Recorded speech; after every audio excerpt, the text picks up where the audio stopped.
Welcome to the Elevate Your Brand podcast, where we help online coaches learn how to elevate their brand, become the experts in their industries so they can bring in more clients and create a life they want. I am your host, Chris Anderson. And if you want to make a difference in the lives of others, share this episode, go over to Apple Podcasts and follow us there to leave a positive rating and review. And together we can leave a bigger positive mark on the world. Monday's episode of Elevate Your Brand, I was able to talk to Christina Alden, and she explained emotional intelligence and how we can improve our emotional intelligence in our workplace, in our lives, so we can succeed and we can get better. If you haven't checked that out, go and check that out right now. It came out Monday, and learn from Christina. But I want to hit on the top 3 ways we can improve or get into emotional intelligence. The first step in developing good emotional intelligence is self-awareness. So we have to understand ourselves and what makes us tick and what gets under our skin and what causes us anxiety and how we work as an individual, how we can relax, how we can unwind, how we can better ourselves. We have to understand ourselves and have that self-awareness so we can begin to have better emotional intelligence. So this really stems from looking and listening to yourself when you get emotional. What makes you emotional? What makes you upset? What gets you anxious? Like I said, what stresses you out? And then how do different emotions affect your behaviors? How does it affect your thoughts and your decision making? So other people's emotions, how does that, tie into your reactions? What does that cause?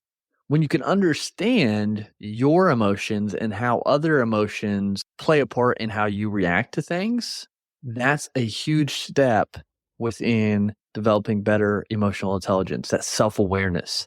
And so that's why it's the first one I wanted to cover is self-awareness within emotional intelligence. And the second most important thing when it comes to becoming better with emotional intelligence is empathy. Empathy is being able to understand and feel what other people are going through, are experiencing. This is the part that we then learn and recognize the emotions of others and being able to respond to their emotions and seeing it from their perspective. This is important because sometimes if you don't look at why someone is reacting or why they're acting a certain way, why are they having those emotions, we think too much of ourselves and, they're not working hard enough or they just need to get over or whatever it is. Instead, being able to flip that and looking at it from their perspective, the individual's perspective, gives us that empathy, allows us to kind of walk in their shoes a little bit and changes how we react and how we deal with those situations. It's like the story I once heard where there was a man with his 2 kids on the bus and they were headed somewhere downtown and, dad just kind of looked dejected and just out of it, not really paying attention to his kids, and his kids were just running wild on the bus. They're just wreaking havoc, yelling, screaming,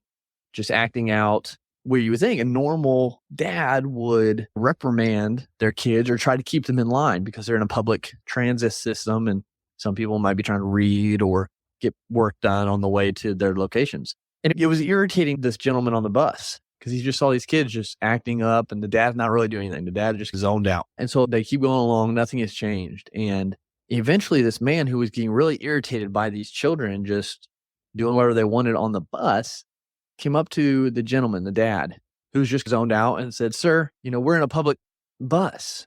Could you please get a hold of your children? They're just being wild and crazy." And the dad kind of came back to reality and looked at the gentleman who said, "Oh, sir, I'm so sorry. It's been a long day. I just lost my wife, their mother, and I don't know what I'm going to do next. And the kids, they don't know how to respond, and I don't know how to respond. And I'm so sorry. I'll do better to try to keep them reined in."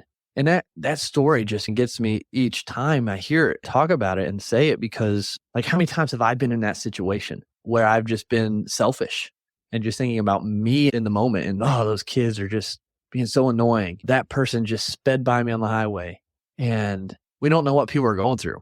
And when we can tie ourselves into someone else's story in those moments, it changes how we act or how we react. If that guy would have known beforehand that dad had just lost his wife and the kid's mother, I'm sure I would hope that he would have more empathy and he would have tried to help entertain the kids or do something to just be of service for that father. And so looking at someone else's point of view and perspective on things is a huge piece to improving our emotional intelligence. And we're never going to be perfect. Like I said, I still have those moments where instead of thinking about the other person, I'm thinking about my emotions in this situation. And so I still work on it. And it's something we can always get better at. And we'll always have those moments of testing and being able to have that empathy. So that's the second thing within building good, solid emotional intelligence. And then the third crucial piece into having healthy emotional intelligence is emotional regulation. And this is where you can control, you can dictate your emotions and your response to things in a way that is healthy and productive. You got to recognize your emotions. That's why it's important to have self-awareness. You have to understand your emotions and what makes you tick and what you need to do maybe when you're getting angry or when you get sad or when you get burnout. What do you need to do and how to respond so you can have this self-regulation of your emotions.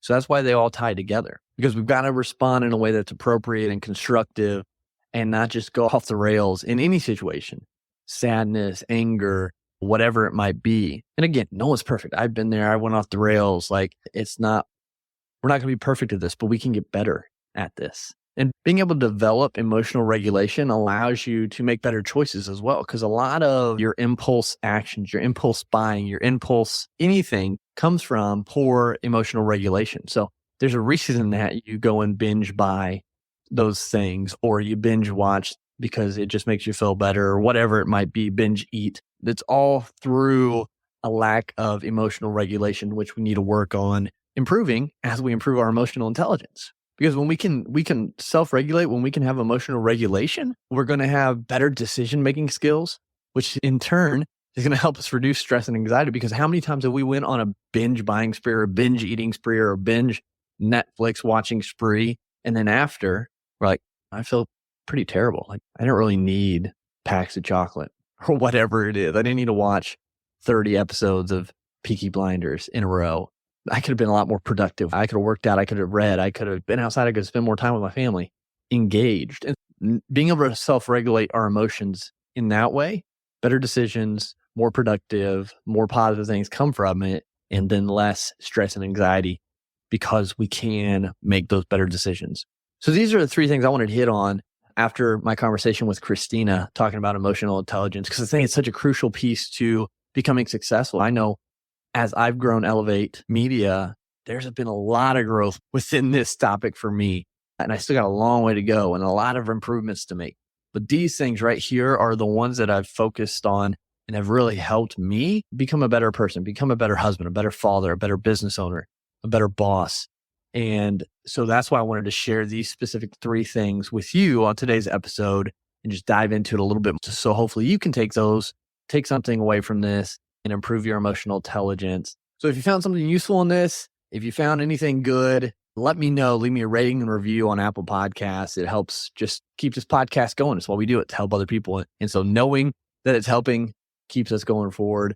And also share this with someone, or just share it in general to make a difference, because we can make so much more of a difference together through sharing this than I can on my own. And so I appreciate you tuning in. Until next time, continue to elevate, and we'll talk to you soon. And thanks so much for tuning into this episode today. If you found value at all from this episode, please leave a rating and review on Apple Podcasts. It just helps us get this show, these messages out in front of more people. And don't forget to share this with someone who you think could benefit from listening to as well.